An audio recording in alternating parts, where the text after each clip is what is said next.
अस्सलाम वालेकुम, मैं हूं शाहजेब खानजादा। ईरान और अमेरिका के दरमियान मुज़ाकरात में पसे पर्दा बातचीत अब भी जारी है और अब से कुछ देर पहले अल अरेबिया न्यूज़ ने अपने ज़राए से यह खबर दी है कि ईरान और अमेरिका के दरमियान मुआहदे के मुसव्वदे को हतमी शक्ल देने के लिए संजीदा कोशिशें जारी हैं और ये इतलात भी हैं कि पाकिस्तान की एक आला शख्सियत कल ईरान का दौरा कर सकती है ताकि इस बात का ऐलान किया जा सके कि मुआहदे का आखिरी मुसव्वदा मुकम्मल हो चुका है। मुज़ाकरात का अगला दौर हज के बाद होगा, ये अल अरेबिया न्यूज़ रिपोर्ट कर रहा है कि बात आगे बढ़ रही है। ऐसे में अहम बात यह है कि वज़ीर दाखिला मोहसिन नकवी आज एक बार फिर ईरान पहुंच गए हैं। हालांकि एक दिन पहले वो 3 रोज़ा दौरा मुकम्मल करके ईरान से वापस आए थे और आज मोहसिन नकवी की ईरान के वज़ीर दाखिला इस्कंदर मोमिनी के अलावा ईरान की पासदारान इनकलाब के कमांडर जनरल अहमद वहीदी से अहम मुलाकात हुई है। अहमद वहीदी बहुत बाअसर माने जाते हैं, इसलिए ये मुलाकात अहम समझी जा रही है। और अब से कुछ देर पहले वज़ीर दाखिला मोहसिन नकवी की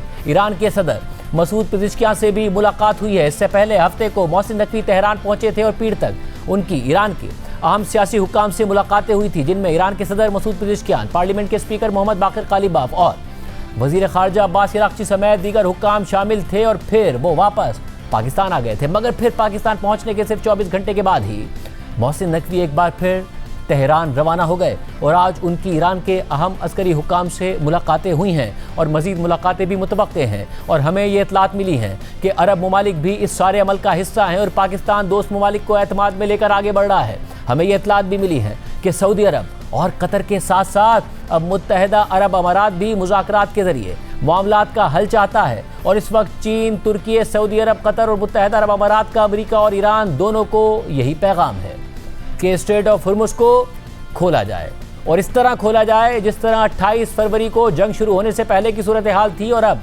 ईरान ने फैसला करना है कि वो इसके लिए राज़ी होता है या नहीं, और अमेरिका ने फैसला करना है कि वो ईरान को मुस्तकबिल के लिए क्या गारंटीज़ देने को तैयार है। हमारी इतलात के मुताबिक मुज़ाकरात के ज़रिए मामलात का हल निकलने का इम्कान मौजूद है, मगर सदर ट्रंप की शख्सियत को देखते हुए जंग का खतरा भी मौजूद है। और नाजरीन, आज भी बैनुल अक़वामी मार्केट्स वोलेटाइल नजर आई हैं, ताहम अमन की उम्मीद में आज तेल की कीमतें गिरी और WTI क्रूड $100 फी बैरल से नीचे $97 पर ट्रेड होता नजर आया। ब्रेंट क्रूड $103 की सतह पर ट्रेड होता नजर आया। अमरीकी स्टॉक मार्केट में 500 पॉइंट्स की तेजी नजर आ रही है। हालांकि ट्रंप ये बयान देते भी नजर आए कि अगर मुआहदा ना हुआ तो जुम्मे या हफ्ते को अमरीका ईरान पर हमला कर सकता है। ट्रंप ने यह भी कहा कि मुज़ाकरात में पेशरफ्त हो रही है और ईरानी हुक्काम मुआहदे के लिए मिन्नतें कर रहे हैं, मगर अमरीका के नायब सदर JD वेंस ने कल व्हाइट हाउस में सहाफ़ियों को ब्रीफिंग के दौरान बताया कि मुज़ाकरात में पेशरफ्त हो रही है और सदर ट्रंप मुआहदा करना चाहते हैं, मगर अगर ईरान मुआहदा नहीं करता तो हमारे पास फौजी ऑप्शन भी मौजूद है जिस पर हम अमल नहीं करना चाहते। हम समझते हैं कि हमने बहुत ज्यादा पेशरफ्त की है। हम समझते हैं कि ईरानी एक मुआहदा करना चाहते हैं। सदर ट्रंप ने हमें हिदायत दी है कि हम नेकनियती के साथ मुज़ाकरात करें और हमने बिल्कुल ऐसा ही किया है। इसलिए हम इस वक्त एक अच्छी पोजीशन में हैं। लेकिन एक दूसरा ऑप्शन भी है और वो ये ऑप्शन है कि हम अमेरिका के मकासद को पूरा करने के लिए फौजी कार्रवाई दोबारा शुरू कर सकते हैं। लेकिन सदर ट्रंप इस रास्ते पर नहीं जाना चाहते और मेरा ख्याल है कि ईरानी भी ये रास्ता नहीं चाहते। ऐसे में अब हमारे पास एक मौका है, लेकिन ताली दोनों हाथों से बचती है और हम ऐसा कोई मुआहदा नहीं करेंगे जिससे ईरान को जौहरी हथियार हासिल करने की इजाजत मिले। और जैसा कि सदर ट्रंप ने हमें अभी बताया कि हम हमले के लिए पूरी तरह तैयार हैं, ताहम हम इस रास्ते पर नहीं जाना चाहते। लेकिन अगर जरूरत पड़ी तो सदर ट्रंप इस रास्ते पर जाने के लिए मुकम्मल तौर पर तैयार हैं। इससे पहले ईरान के खिलाफ अपने मुजव्वज़ा हमलों को मनसूख करने का दावा करने के बाद कल ट्रंप ने कहा था कि वो इन हमलों को 2-3 दिन या फिर जुमे को या हफ्ते को या फिर अगले हफ्ते के आगाज में शुरू कर सकते हैं। Saying 2 or 3 days, maybe Friday, Saturday, Sunday, something, maybe early next week, a limited period of time. Because we can't let them have a nuclear weapon. If they had a nuclear weapon, they would start with Israel, they would blow it up. इस सारी सूरत हाल में Trump की इन धमकियों पर ईरानी हुक्काम का भी सख्त रद्द-ए-अमल सामने आ रहा है और ईरानी मीडिया के मुताबिक ईरान के पासदारान इनकलाब ने खबरदार किया है कि अगर अमेरिका और इसराइल दोबारा जाहरियत करते हैं तो ये तनाज़ा सिर्फ खित्ते तक महदूद नहीं रहेगा बल्कि इससे भी आगे फैल सकता है। और ईरान ने अब तक सब्र और तहम्मुल का मुजाहरा किया है, लेकिन अगर उसकी खुद मुख्तारी को दोबारा चैलेंज किया गया तो ये रवैया बदल सकता है। हम बात यह है कि सदर ट्रंप मुसलसल ईरान को हमलों की धमकियाँ तो दे रहे हैं, मगर असल सूरत हाल इससे कहीं ज़्यादा पेचीदा दिखाई दे रही है। और ख़ुद अमरीकी मीडिया बार बार कह रहा है कि ट्रंप जंग के अखराजात और अपनी बढ़ती हुई गैर मकबूलियत की वजह से जंग दोबारा शुरू करने से हिचकिचा रहे हैं। अमेरिकी नशरियाती इदारे CNN के मुताबिक सदर ट्रंप ईरान के खिलाफ जंग दोबारा शुरू होने के कितने करीब थे ये अभी भी पूरी तरह वाज़ेह नहीं है। ऐसे में हमलों का शेड्यूल कुछ भी हो, ट्रंप का पीछे हटने का फैसला इस बात की एक और मिसाल है कि वो पहले ईरान को सख्त ताकत इस्तेमाल करने की धमकी देते हैं मगर फिर अचानक अपना मौक़िफ़ बदल लेते हैं। ऐसे में सवाल ये है, ट्रंप की जानिब से ईरान को दी गई नई डेडलाइन बरकरार रहेगी या नहीं, क्योंकि अमेरिकी हुक्काम का कहना है कि ट्रंप जंग दोबारा शुरू करने से हिचकिचा रहे हैं और उनकी ज़्यादा तरजीह मुआहदा करने पर है। और इसकी वजह यह है कि ट्रंप के सामने मौजूद फौजी ऑप्शंस एक ऐसी महंगी और गैर मकबूल जंग को मजीद बढ़ा सकते हैं जिसकी वजह से ट्रंप की मकबूलियत कम हुई है। और ट्रंप की जानिब से मुज़ाकरात में पेशरफ्त के दावों के बरक्स ईरान ने अवामी तौर पर अपनी कुछ अहम शराइत से पीछे हटने का कोई इशारा भी नहीं दिया है। CNN के मुताबिक इस सूरत हाल ने ट्रंप को मुश्किल पोजीशन में डाल दिया है और ईरान पर दोबारा हमले के ऑप्शंस पर व्हाइट हाउस में कम से कम पिछले एक हफ्ते से बातचीत हो रही है। ट्रंप की जानिब से नए हमले रोकने के फैसले के बावजूद ईरान के खिलाफ तैयार किए गए फौजी मंसूबे अब भी अमेरिका के फौजी हुक्काम के पास मौजूद हैं और उन पर किसी भी वक्त अमल हो सकता है। और सोर्सेज के मुताबिक इस ऑपरेशन का नाम ऑपरेशन एपिक फ्यूरी से बदलकर ऑपरेशन स्लेज हैमर रखने की तवक्को है, क्योंकि ट्रंप इंतजामिया कह चुकी है कि पहला ऑपरेशन ख़त्म हो चुका है और ऑपरेशन का नाम तब्दील करना शायद इस बात की कोशिश है कि अमेरिका के वॉर पावर्स एक्ट से बचा जा सके, क्योंकि उस कानून के तहत अगर कोई अमेरिकी हुकूमत फौजी कार्रवाई शुरू करे तो 60 दिन के अंदर इस कार्रवाई की अमेरिकी कांग्रेस से मंजूरी ज़रूरी है। यानी अगर नए नाम से नया ऑपरेशन शुरू किया जाए तो मुमकिन है कि ट्रंप इंतजामिया 60 दिन के काउंटडाउन को दोबारा शुरू करना चाहती है और ट्रंप तो इससे पहले अमेरिका के इस कानून को ही गैर कानूनी करार दे चुके हैं। ऐसे में ट्रंप ने पीर की शाम को ईरान के खिलाफ हमले रोकने का ऐलान करने के चंद घंटे बाद अपनी कौमी सलामती की टीम के साथ एक अहम मीटिंग भी की थी जो कि मंगल को होनी थी। अमेरिकी न्यूज़ वेबसाइट एक्सियोस के मुताबिक 2 अमेरिकी अहदेदारों ने बताया है कि सदर ट्रंप ने पीर की शाम को ईरान के मामले पर अपनी कौमी सलामती की आला टीम की मीटिंग तलब की थी, जिसमें उन्हें फौजी ऑप्शंस पर ब्रीफिंग भी दी गई। ये इसलिए अहम है क्योंकि ये इजलास उस ऐलान के चंद घंटे बाद हुआ जिसमें ट्रंप ने कहा था कि वो मंगल को होने वाले मुमकिन हमले रोक रहे हैं, जबकि पसे पर्दा अमेरिकी हुक्काम का कहना है कि सदर ट्रंप ने हमले रोकने के इस ऐलान से पहले ईरान पर हमला करने का कोई फैसला ही नहीं किया था। लेकिन मंगल को ट्रंप ने कहा था कि वो हमले करने से सिर्फ 1 घंटा दूर थे। कुछ हुक्काम को तवक्को थी कि ट्रंप अपनी कौमी सलामती टीम के इजलास में हमलों का फैसला करेंगे, लेकिन ये इजलास आखिर में पीर की शाम को हुआ। इस सारी सूरत हाल में मुज़ाकरात में पेशरफ्त की उम्मीद के बावजूद अमेरिका और ईरान के दरमियान तनाव मुसलसल बढ़ रहा है और रूसी सदर पुतिन ने चीन का दौरा किया है। यानी चीन ने एक हफ्ते से भी कम अरसे में 2 हरीफों की मेज़बानी की है, पहले अमेरिकी सदर ट्रंप की और फिर रूसी सदर पुतिन की। और पहले ये उम्मीद जाहिर की जा रही थी कि ट्रंप के दौरा चीन के दौरान इस हवाले से अहम पेशरफ्त हो सकती है, क्योंकि चीन के ईरान के साथ मजबूत सिफारती और मुआशी ताल्लुकात हैं। मगर तवक्कात के बरक्स ट्रंप का चीन का दौरा किसी अमली कामयाबी के बगैर ही ख़त्म हो गया और ट्रंप इंतजामिया के दावों के बरक्स चीन ने ईरान के हवाले से कोई बाज़ाब्ता ऐलान ही नहीं किया, बल्कि ट्रंप के दौरे के दौरान ही चीनी वज़ारत ख़ारजा ने ईरान से मुताल्लिक कहा था कि ईरान जंग को जल्द ख़त्म होना चाहिए, बल्कि उसे शुरू ही नहीं होना चाहिए था। यानी अमेरिका को ये जंग शुरू ही नहीं करनी चाहिए थी। ऐसे में कल रूस के सदर पुतिन एक अहम और गैर मामूली दौरे पर चीन पहुँच गए और आज उनकी चीनी सदर शी जिनपिंग से अहम मुलाकात हुई है। अहम बात यह है कि इस दौरे के दौरान चीन और रूस के सदूर ने बाहमी ताल्लुकात को मज़ीद मजबूत करने के साथ साथ ईरान जंग से मुताल्लिक बात भी की है और दोनों का एक मुश्तरका ऐलान भी सामने आया है। अल जज़ीरा के मुताबिक चीनी सदर शी जिनपिंग और रूसी सदर पुतिन ने बीजिंग में होने वाली एक समिट में अमेरिका के खिलाफ मुश्तरका मौक़िफ़ का इजहार किया है और दुनिया को जंगल के कानून की तरफ वापस ले जाने से खबरदार किया है। अपने इब्तिदाई बयानात में दोनों रहनुमाओं ने बदलती हुई और तकसीम शुदा आलमी सूरत हाल के बावजूद रूस और चीन के ताल्लुकात को मज़ीद मजबूत बनाने पर जोर दिया, जबकि रूसी मीडिया के मुताबिक पुतिन ने इस मौके पर कहा कि मनफी बैरूनी हालात के बावजूद चीन और रूस के दरमियान ताउन और मुआशी ताल्लुकात मजबूत रफ्तार से आगे बढ़ रहे हैं, जबकि चीनी सदर शी जिनपिंग ने रूस और चीन के ताल्लुकात को नाकाबिल शिकस्त करार देते हुए कहा कि हमने सियासी एतमाद और स्ट्रेटेजिक ताउन को मुसलसल मजबूत किया है और ये रिश्ता आजमाइशों के बावजूद मजबूत हुआ है। इस दौरान चीनी सदर ने अमेरिका और इसराइल की ईरान के खिलाफ जंग का भी जिक्र करते हुए कहा कि ईरान में एक जामे जंगबंदी इंतहाई ज़रूरी है। दोबारा जंग शुरू करना पहले से ज़्यादा गैर मुनासिब है और मुज़ाकरात को जारी रखना इंतहाई अहम है। इसके अलावा शी जिनपिंग और पुतिन के एक अलग मुश्तरका बयान में कहा गया है कि दुनिया में तकसीम पैदा होने और जंगल के कानून की तरफ वापस जाने का खतरा मौजूद है और कुछ ममालिक ये कोशिशें कर रहे हैं कि वो दुनिया के मामलात को अकेले कंट्रोल करें, अपनी मर्जी पूरी दुनिया पर मुसल्लत करें और दूसरे ममालिक की खुद मुख्तार तरक्की को रोकें, जो कि नौ आबादियाती दौर की सोच है और ये सोच नाकाम हो चुकी है।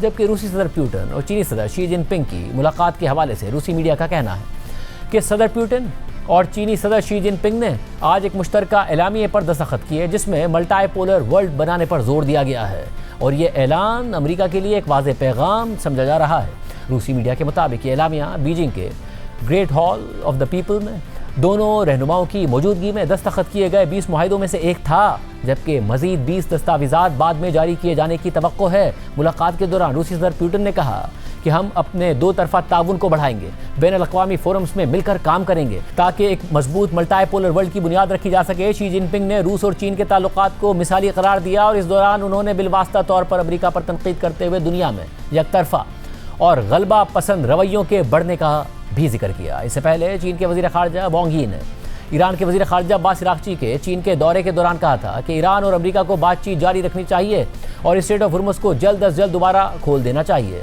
इस पूरी सूरत हाल में वज़ीर दाखिला मोहसिन नकवी के गैर मामूली दौरा ईरान से मुताल्लिक बात करेंगे। हमारे साथ मौजूद हैं जियो न्यूज़ के नुमाइंदा खुसूसी एजाज सैयद। बहुत शुक्रिया मुझे ज्वाइन करने के लिए। रसीद साहब, दायरे अचानक ऐसा लग रहा था क्योंकि सर ट्रंप धमकियां दे रहे थे कि वीकेंड पर भी दोबारा हमला हो सकता है, मगर अब बिल्कुल ऑपोजिट डायरेक्शन में ऐसा लग रहा है चीज़ें जा रही हैं। मोहसिन नकवी साहब वापस आते हैं, 24 घंटे के अंदर दोबारा वापस ईरान जाते हैं। अरब मीडिया रिपोर्ट कर रहा है कोई ब्रेक थ्रू हो सकता है, कोई बड़ी शख्सियत कल पाकिस्तान की जा सकती है। क्या हुआ है अचानक? शाहजेब, बहुत बहुत शुक्रिया। शाहजेब, आपको पता है कि मोहसिन नकवी वहां पर जो गए थे और वहां पर उनका स्टे हो गया था। तो को इनिशियली ये की जा रही थी कि जो ब्रेक थ्रू है वो मोहसिन नकवी की तेहरान मौजूदगी के दौरान ही हो जाएगा, लेकिन आपको पता है कि ड्राफ्ट्स एक्सचेंज हुए मगर उस सारे अमल में भी ताखीर हुई और फिर मोहसिन नकवी जो है वो खुसूसी तौर पर पाकिस्तान आए और पाकिस्तान में उन्होंने दो शख्सियात से मुलाकातें की, प्राइम मिनिस्टर शहबाज शरीफ से और आपको पता है field marshal general Asim Munir से भी उनकी मुलाकात हुई थी। और फिर दोबारा जब सिग्नल आया तो मोहसिन नकवी जो हैं वो वापस गए हैं और इसमें कोई शक नहीं है कि दोनों मुल्कों के दरमियान पाकिस्तान की मेजबानी में मुज़ाकरात वो काफी आगे बढ़ चुके हैं। और मैं आपको थोड़ी सी इस पर डिटेल जरूर बताऊंगा। हमारी जो इतलात हैं कुछ ईरानी ज़राए से और कुछ पाकिस्तानी ज़राए से, वो ये हैं कि दोनों मुल्कों के दरमियान एक ब्रॉडर फ्रेमवर्क तैयार किया जा रहा है, बड़ा कंप्रीहेंसिव फ्रेमवर्क है और इब्तदाई तौर पर MOU एक साइन होगा, मेमोरेंडम ऑफ अंडरस्टैंडिंग साइन होगा, जिसके बाद 30 दिन का टाइम दिया जाएगा जिसमें जो किसी किस्म का टारगेट नहीं होगा। तमाम चीजें 27 फरवरी की पोजीशन के ऊपर जाएंगी और उसके बाद जो एक दो इश्यूज हैं जिनके ऊपर अभी भी जिसे कह लें इख्तिलाफ दोनों मुल्कों के दरमियान है, उनको तय किया जाएगा। और वो जो इशू है वो आपको भी अंडरस्टैंडिंग है और हमें भी एक इशू है जिसके ऊपर दोनों मुल्कों की बड़ी मुख्तलिफ राय है और वो न्यूक्लियर के हवाले से इशू है।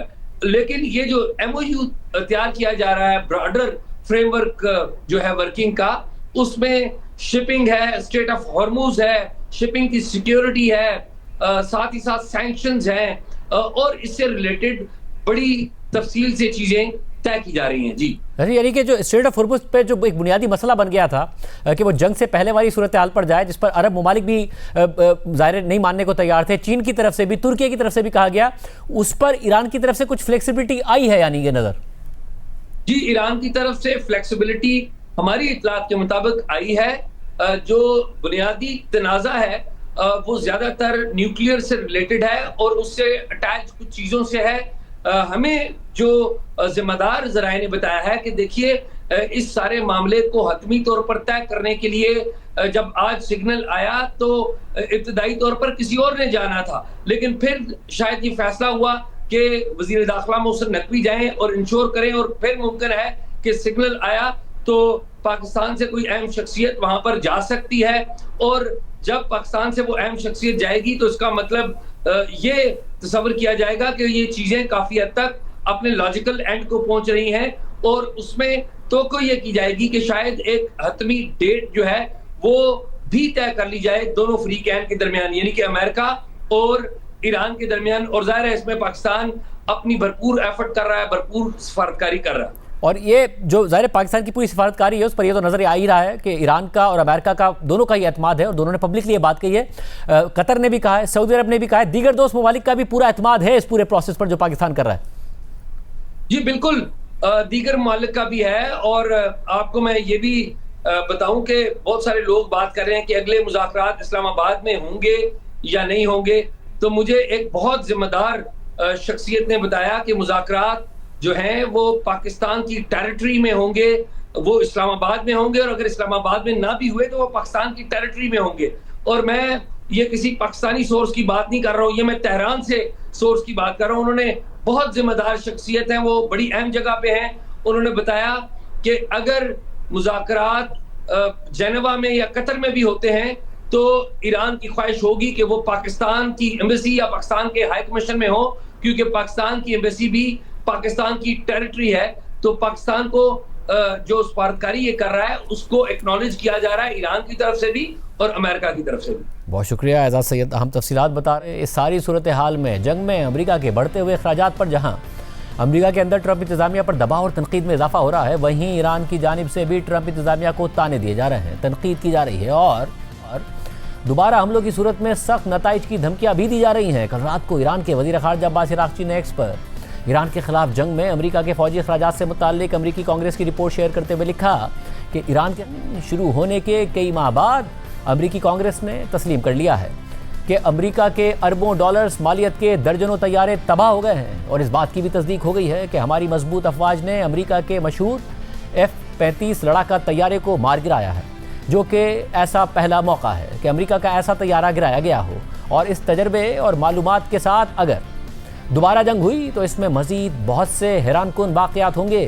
वाज़ेह रहे कि अमेरिका के जंगी अखराजात से मुताल्लिक अमेरिकी कांग्रेस की इस रिपोर्ट में लिखा है कि 12 मई की समात में पेंटागन के ऑफिशियल ने गवाही दी है कि ईरान में फ़ौजी कार्रवाइयों की लागत का अंदाज़ा बढ़कर 29 अरब डॉलर तक पहुँच गया है।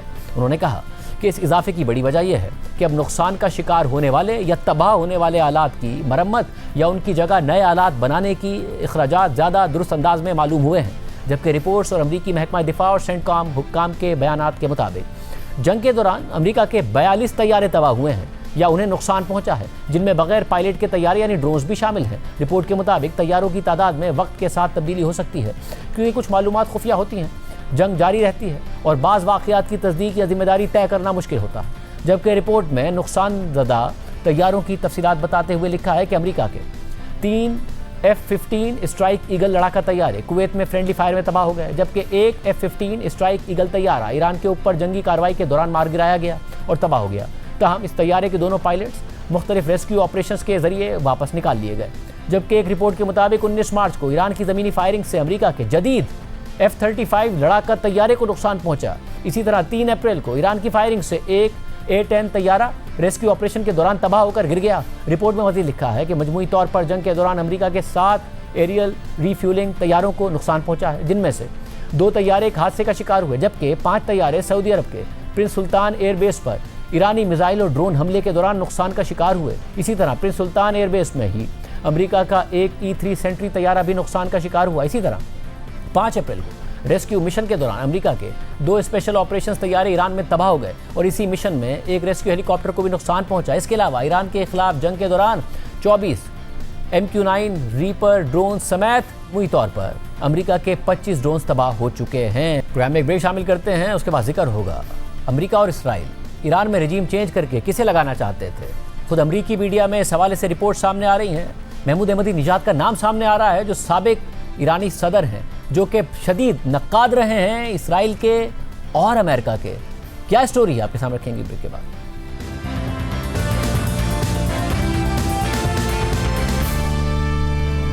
अमेरिका और इसराइल की शदीद ख्वाहिश थी और जंग का अव्वलीन मकसद भी यही था कि ईरान में रेजीम चेंज हो जाए और अपनी मर्जी की क़यादत मुसल्लत कर दी जाए। लेकिन पहले दिन से ही यह सवाल उठ रहा था कि ईरान में ऐसी कौन सी शख्सियत है जिसे अमेरिका और इसराइल मुतबादिल क़यादत के तौर पर देख रहे हैं।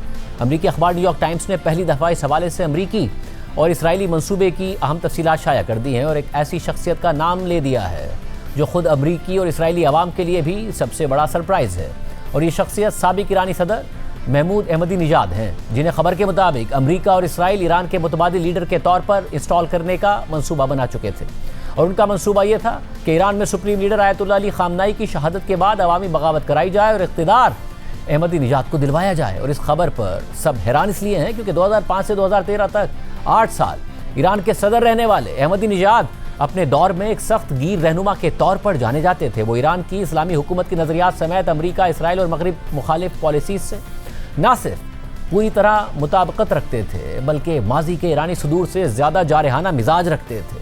ताहम सदारत के आखिरी सालों में अहमदीनेजाद के ईरान की मजहबी क़यादत से इख्तलाफात पैदा हो गए, लेकिन इससे पहले सदारत के ज़्यादातर सालों में उन्हें ईरान के सुप्रीम लीडर आयतुल्लाह अली ख़ामनाई की भरपूर ताईद और हिमायत हासिल रही। इसी तरह वो ईरान की पासदाराना इनकलाब और उसके कमांडर्स के भी बहुत ज़्यादा करीब समझे जाते थे। इसके अलावा ये खबरें भी सामने आती रही हैं कि अहमदीनेजाद के ईरान के मौजूदा सुप्रीम लीडर मुज्तबा ख़ामनाई से भी करीबी ताल्लुकात रहे और यहाँ तक कहा जाता है कि माजी में 2005 में अहमदीनेजाद के अचानक उभरने के पीछे भी मुज्तबा ख़ामनाई का ही किरदार था।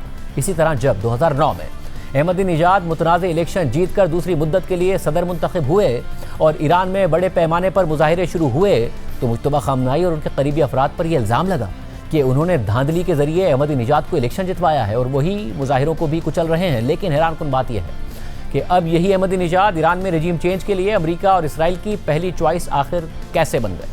खुद मगरबी मुबस्सिरीन और सहाफ़ी भी इस खबर पर हैरान हैं, सवाल भी उठा रहे हैं। अमेरिकी अखबार न्यूयॉर्क टाइम्स की रिपोर्ट के मुताबिक ईरान जंग का इब्तिदाई मकसद ईरान के सख्त गिर साबिक सदर महमूद अहमदीनेजाद को ईरान की क़यादत दिलवाना था। जंग के पहले ही दिन होने वाले हमलों में ईरान के सुप्रीम लीडर और दीगर आला हुकाम शहीद हो गए थे।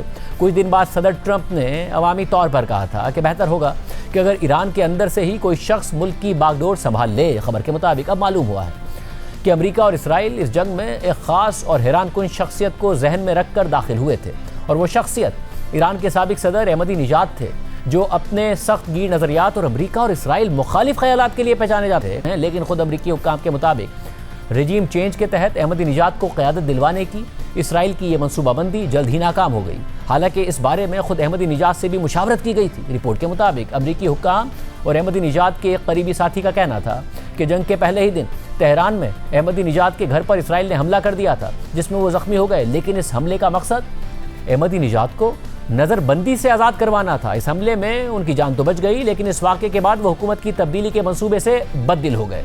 इसके बाद से वो अवामी तौर पर कहीं नज़र नहीं आए और इस वक्त उनके मौजूदा मकाम और हालत के बारे में कोई मालूमात नहीं है। रिपोर्ट के मुताबिक सिर्फ ये कहना कि अहमदीनेजाद एक गैर मामूली इंतखाब थे, हकीकत को बहुत कम करके बयान करना होगा, क्योंकि हकीकत इससे कहीं ज़्यादा बड़ी नज़र आती है। अगरचे उनके ईरान की क़यादत से इख्तलाफात बढ़ते जा रहे थे और ईरानी हुक्काम ने उन्हें सख्त निगरानी में रखा हुआ था, लेकिन 2005 से 2013 तक अपनी सदारत के दौरान वो इसराइल को दुनिया के नक्शे से मिटा देने जैसे बयानात के लिए मशहूर थे। वो ईरान के जौहरी प्रोग्राम के मजबूत हामी थे, अमेरिका के सख्त नाक़िद और अंदरूनी इख्तलाफात की ताकत से कुचलने के लिए शोहरत रखते थे। लेकिन अब तक ये मालूम नहीं हो सका कि अहमदीनेजाद को रजीम चेंज के मंसूबे का हिस्सा बनने के लिए कैसे आमादा किया गया होगा। ताहम ये कोशिश ईरान की मजहबी हुकूमत को गिराने के लिए तैयार किए गए कई मरहलों पर मुश्तमिल इसराइली मंसूबे का हिस्सा थी। इससे जाहिर होता है कि सदर ट्रंप और इसराइली वज़ीर-ए-आज़म नेतन्याहू ने जंग शुरू करते वक्त ना सिर्फ अपने मकासद जल्द हासिल करने के इम्कानात का गलत अंदाज़ा लगाया, बल्कि दोनों ने ईरान में क़यादत की तब्दीली के रिस्की मंसूबे पर भी किसी हद तक जुआ खेला। यहाँ तक कि इस मंसूबे को खुद ट्रंप के कुछ मुशीर भी नाकाबिल अमल समझते थे। ख़ासतौर पर कुछ अमरीकी हुक्काम अहमदीनेजाद को दोबारा इख्तिदार में लाने के मंसूबे की कामयाबी पर शक का इजहार कर रहे थे। अमरीकी हुक्काम जंग के इब्तिदाई दिनों में इसराइल के साथ मिलकर तैयार किए गए इन मंसूबों पर बातचीत करते रहे, जिनका मकसद ऐसे अमली मिजाज रखने वाले शख्स को तलाश करना था जो रजीम चेंज की सूरत में ईरान की क़यादत संभाल सके। हुक्काम का इसरार था कि ऐसी इंटेलिजेंस मौजूद है कि जिसके मुताबिक ईरानी हुकूमत के कुछ लोग, जिन्हें अगरचे एतदाल पसंद नहीं कहा जा सकता, मगर वो अमेरिका के साथ काम करने पर आमादा हो सकते थे। रिपोर्ट के मुताबिक उस वक्त सदर ट्रंप अमरीकी अफवाज की जानिब से वेनेजुएला के रहनुमा निकोलस मादुरो की गिरफ्तारी के ऑपरेशन की कामयाबी और उनके अबूरी जानशीन के अमरीका के साथ ताउन से बहुत खुश थे। और ये एक ऐसा मॉडल था कि जिसे बज़ाहिर ट्रंप दूसरे ममालिक पर भी दोहराना चाहते थे। हालिया सालों में अहमदीनेजाद के ईरान की क़यादत से इख्तलाफात बढ़ रहे थे। उन्होंने ईरानी क़यादत पर करप्शन के इल्ज़ामात लगाए, इसलिए अहमदीनेजाद की वफादारियों के बारे में अफवाहें गर्दिश करती रही हैं। उन्हें कई सदारती इंतखाबात में नाअहल करार दिया जा चुका है, उनके मुशीरों को गिरफ्तार किया जाता रहा है और उनकी नकलो हरकत तेहरान के मशरिकी इलाके में उनके घर तक महदूद है। रिपोर्ट के मुताबिक ये हक़ाइक़ कि अमरीकी और इसराइली हुक्काम अहमदीनेजाद को ईरान की नई हुकूमत के मुमकिन लीडर के तौर पर देख रहे थे, इस बात का मज़ीद सबूत है कि इस जंग का मकसद ईरान में रजीम चेंज ही था। लेकिन ट्रंप और उनकी काबीना के अरकान कहते रहे हैं कि जंग के मकासद सिर्फ ईरान की जौहरी, मिसाइल और फौजी सलाहियतों को तबाह करने तक महदूद थे। अब भी बहुत से सवाल मौजूद हैं कि इसराइल और अमेरिका अहमदीनेजाद को इक़्तिदार में कैसे लाना चाहते थे और इस फ़िज़ाई हमले के हालात क्या थे जिनमें वो ज़ख्मी हुए थे। अमेरिकी हुक्काम के मुताबिक इसराइली फ़िज़ाइया के इस हमले का मकसद उन गार्ड्स को मारना था जो अहमदीनेजाद की निगरानी कर रहे थे ताकि उन्हें नज़रबंदी से आज़ाद कराया जा सके। जंग के पहले दिन इसराइली हमले में ईरान के सुप्रीम लीडर आयतुल्लाह अली खामनाई शहीद हो गए थे। साथ ही वो शख्सियात भी शहीद हो गई थी जिन्हें अमेरिका अपनी क़यादत के मुकाबले में मुज़ाकरात का ज़्यादा हामी समझता था। उस वक्त ईरानी मीडिया में इब्तिदाई इत्तलात ये भी थी कि साबिक सदर अहमदीनेजाद अपने घर पर होने वाले हमले में मारे गए हैं। उस हमले में अहमदीनेजाद के घर को ज़्यादा नुकसान नहीं पहुंचा था जो एक बंद गली के आखिर में वाक़ था। ताहम गली के दाखिली हिस्से पर कायम सिक्योरिटी पोस्ट तबाह हो गई थी। बाद में ईरान के सरकारी खबर रसा इदारों ने वजाहत की कि अहमदीनेजाद हमले में बच गए हैं लेकिन उनके बॉडीगार्ड्स मारे गए हैं, जबकि असल में ये बॉडीगार्ड्स पासदारान इनकलाब के वो अहलकार थे जो अहमदीनेजाद को अपनी हिफाजत और नज़रबंदी में रखे हुए थे। मार्च में दी अटलांटिक में शाया होने वाले एक आर्टिकल में अहमदीनेजाद के नामालूम साथियों का हवाला देकर बताया गया था कि उनके घर पर हमले के बाद उन्हें हुकूमती कैद से आज़ाद कर दिया गया था और आर्टिकल में इस कार्रवाई को जेल ब्रेक ऑपरेशन करार दिया गया था। इस आर्टिकल के बाद अहमदीनेजाद के एक साथी ने न्यूयॉर्क टाइम्स को तस्दीक की थी कि अहमदीनेजाद इस हमले को खुद को आज़ाद कराने की कोशिश समझते थे।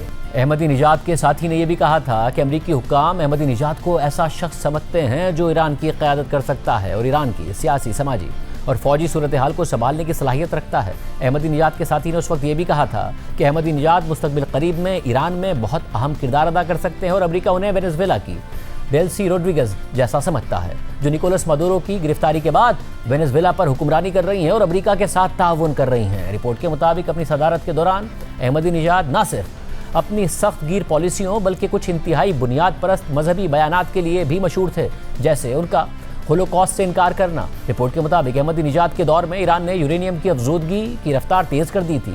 2007 की एक अमेरिकी इंटेलिजेंस रिपोर्ट में कहा गया था कि ईरान ने सालों पहले एटमी हथियार बनाने का काम रोक दिया था लेकिन जौहरी ईंधन की अफजूदगी जारी रखी हुई है जिसे मुस्तकबिल में हथियार बनाने के लिए इस्तेमाल किया जा सकता है। लेकिन इक़्तिदार से निकलने के बाद अहमदीनेजाद बतदरीज ईरान की मजहबी हुकूमत के नाक़िद बन गए या कम अज़ कम supreme leader Ayatollah Ali Khamenei से इख्तिलाफात रखने लगे। 2017, 2021 और 2024 में उन्होंने सदारती इंतखाब लड़ने की कोशिश भी की लेकिन हर बार ईरान की गार्डियन काउंसिल ने उन्हें नाअहल करार दे दिया। अहमदीनेजाद ने आला ईरानी हुक्काम पर करप्शन और बदइंतज़ामी के इल्ज़ामात लगाए और हुकूमत पर तनकीद भी करने लगे। अगरचे वो कभी खुलेआम बागी नहीं बने लेकिन ईरानी हुकूमत ने उन्हें अदम इस्तेहकाम पैदा करने वाला मुमकिन फैक्टर समझना शुरू कर दिया। रिपोर्ट के मुताबिक इस दौरान मगरिब के साथ अहमदीनेजाद के ताल्लुकात भी मुबहम रहे। 2019 में न्यूयॉर्क टाइम्स को दिए गए एक इंटरव्यू में अहमदीनेजाद ने सदर ट्रंप की तारीफ की थी और ईरान और अमेरिका के दरमियान ताल्लुकात बेहतर बनाने की बात की थी। याद ने कहा था कि मिस्टर ट्रंप एक मैन ऑफ एक्शन हैं, वो एक कारोबारी शख्सियत हैं और इसीलिए फ़ायदे और नुकसान का हिसाब लगाकर फैसला करने की सलाहियत रखते हैं। हम उनसे कहते हैं कि हमारे दोनों ममालिक के तवील मुद्दती फ़ायदे और नुकसान का हिसाब लगाएं। रिपोर्ट के मुताबिक अहमदीनेजाद के करीबी अफराद पर मगरिब के साथ हद से ज़्यादा करीबी ताल्लुकात रखने या हता के इसराइल के लिए जासूसी करने के इल्ज़ामात भी लगे। उनके साबिक चीफ ऑफ स्टाफ असफंदियार रहीम पर 2018 में मुकदमा चलाया गया और ईरानी जज ने खुलेआम उनके बरतानवी और इसराइली खुफिया इदारों से रवाबित के बारे में सवाल उठाया जिसे ईरानी सरकारी मीडिया ने नुमाया तौर पर नशर भी किया। रिपोर्ट के मुताबिक गुज़िश्ता चंद सालों में अहमदीनेजाद ने ईरान से बाहर कई दौरे किए हैं जिनसे क़यास आराइयाँ मज़ीद बढ़ गई। 2023 में वो ग्वाटेमाला गए थे और 2024 और 2025 में उन्होंने हंगरी का दौरा किया था और इन दोनों ममालिक के इसराइल के साथ करीबी ताल्लुकात रहे हैं और उस वक्त हंगरी के वज़ीर आज़म विक्टर ओरबन के इसराइली वज़ीर आज़म नेतन्याहू के साथ करीबी ताल्लुकात थे। ताहम अहमदीनेजाद गुज़िश्ता जून में ईरान पर इसराइली हमलों से कुछ दिन पहले ही हंगरी से वापस आए थे और जब ईरान और इसराइल की जंग शुरू हुई तो अहमदीनेजाद ने खुद को लो प्रोफाइल रखा और सोशल मीडिया पर सिर्फ चंद बयानात जारी किए और ये सूरत हाल ईरानी सोशल मीडिया पर बहुत से लोगों की तवज्जो का मरकज़ बनी क्योंकि अहमदीनेजाद एक ऐसे मुल्क के साथ जंग के बारे में निस्बतन खामोश नजर आ रहे थे जिसे वो तवील अरसे से ईरान का सबसे बड़ा दुश्मन समझते थे। न्यूयॉर्क टाइम्स की रिपोर्ट के मुताबिक इब्तिदा में इसराइल ने तस्वुर किया था कि जंग कई मराहिल में आगे बढ़ेगी। 2 इसराइली दिफाई हुक्काम के मुताबिक मंसूबे में अमेरिका और इसराइल के फ़िज़ाई हमले, ईरान की आला क़यादत का कत्ल और कुर्दों को ईरानी अफवाज के खिलाफ मुतहर्रिक करना शामिल था। इसके बाद इसराइली मंसूबे के मुताबिक ईरानी अवाम पर असरअंदाज होने के लिए इन्फ्लुएंस कैंपेन्स चलाई जानी थी जिससे ईरान में सियासी अदब इस्तेहकाम पैदा होना था और ये तासुर बनना था कि हुकूमत अपना कंट्रोल खो रही है। तीसरे मरहले में शदीद सियासी दबाव और अहम तंसीबात की तबाही के दबाव की वजह से हुकूमत गिर जाती और फिर इसराइली हुक्काम के बकौल एक मुतबादिल हुकूमत कायम की जाती। लेकिन फ़िज़ाई हमलों और ईरानी सुप्रीम लीडर के कत्ल के अलावा इसराइली मंसूबे का ज़्यादातर हिस्सा इसराइल की अपनी उम्मीदों के मुताबिक पूरा नहीं हो सका। और अब तो ऐसा लगता है कि ईरानी निज़ाम की मजबूती और अपनी मर्जी मुसल्लत करने की सलाहियत के हवाले से अमरीकी और इसराइली हुक्काम ने शदीद गलत अंदाज़ा लगाया था। न्यूयॉर्क टाइम्स ने अपनी रिपोर्ट के हवाले से व्हाइट हाउस की तर्जुमान एना केली से भी रब्ता किया। ईरान में हुकूमत की तब्दीली के मंसूबे और अहमदी निजात के बारे में सवाल किया तो उन्होंने जवाब दिया कि इब्तिदा ही से सदर ट्रंप ने ऑपरेशन एपिक फ्यूरी के मकासद वाज़ेह कर दिए थे, जिनमें ईरान के बैलिस्टिक मिसाइल्स तबाह करना, ईरानी तंसीबात तबाह करना, ईरानी नेवी को डुबोना और ईरान के प्रॉक्सी नेटवर्क को कमज़ोर करना शामिल था। अमरीकी फ़ौज ने अपने तमाम मकासद हासिल कर लिए हैं या उनसे भी बढ़कर कामयाबी हासिल कर ली है और अब हमारे मुज़ाकरातकार ऐसा मुआहदा करने की कोशिश कर रहे हैं जो हमेशा के लिए ईरान की जौहरी सलाहियतों का खात्मा कर दे। जबकि इसराइली खुफिया एजेंसी मोसाद के तर्जुमान ने न्यूयॉर्क टाइम्स की रिपोर्ट पर तबसरा करने से इनकार कर दिया। अब देखते हैं कि आने वाले दिनों में इस हवाले से खुद अहमदी निजात का मौक़िफ़ सामने आता है या नहीं आता है। प्रोग्राम में ब्रेक शामिल करते हैं, उसके बाद जिक्र होगा सदर ट्रंप ने खुद को और अपनी फैमिली को ही टैक्स तहकीकात से इस्तिस्ना दिलवा दिया है। थर्ड वर्ल्ड कंट्रीज़ में तो इस्तिस्ना की बातें आपने सुनी होंगी, अमरीका से आ रही हैं। तफसीलात आपके सामने रखेंगे ब्रेक के बाद।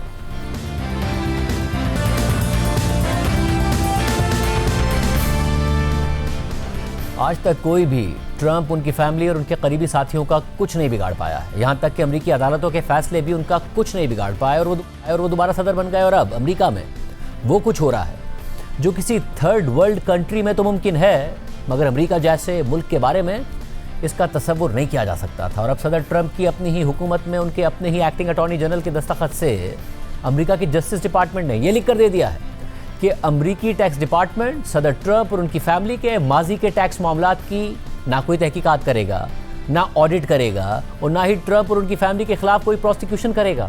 यानी सदर ट्रंप को और उनकी फैमिली को मुकम्मल इम्यूनिटी हासिल हो गई है।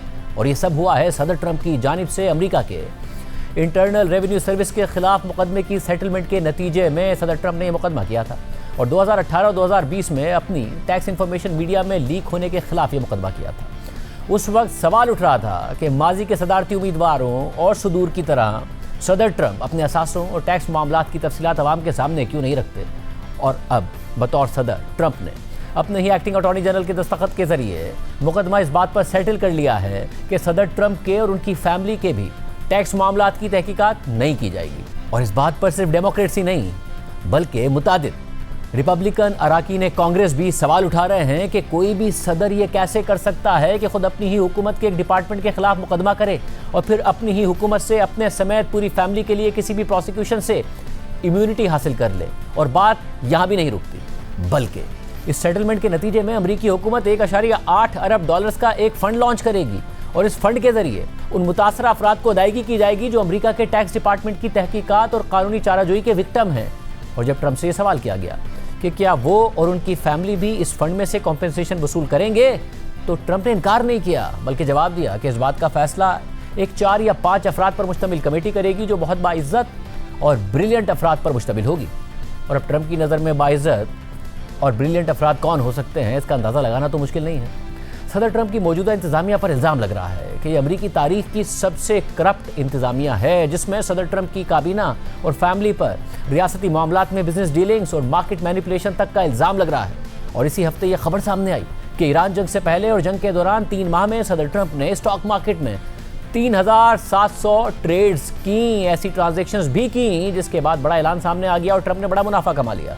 डेमोक्रेट रहनुमा सेनेटर एलिजाबेथ वॉरेन ने कहा है कि ये एक ऐसी करप्शन है जिसकी माजी में मिसाल नहीं मिलती। ट्रंप ने अपनी ही हुकूमत से अपने और अपनी ही फैमिली के खिलाफ होने वाले तमाम टैक्स ऑडिट से इस्तिस्ना हासिल कर लिया है। आखिर ट्रंप अमरीकी अवाम से क्या छुपा रहे हैं? कांग्रेस को आगे बढ़कर ये करप्शन रोकनी होगी। जबकि फोर्ब्स के मुताबिक 2024 के इलेक्शन से पहले सदर ट्रंप के दोनों बेटों के इंफरादी असासों की मालियत 40 से 50 मिलियन डॉलर थी, मगर एक साल बाद इसमें कई गुना इजाफा हो चुका है और अब एरिक ट्रंप के असासों की मालियत 400 मिलियन डॉलर और डोनाल्ड ट्रंप जूनियर के असासों की मालियत 300 मिलियन डॉलर से, यानी सिर्फ एक साल में कई गुना इजाफा हो गया है। आज के प्रोग्राम में इतना ही, दीजिए। अल्लाह हाफिज़।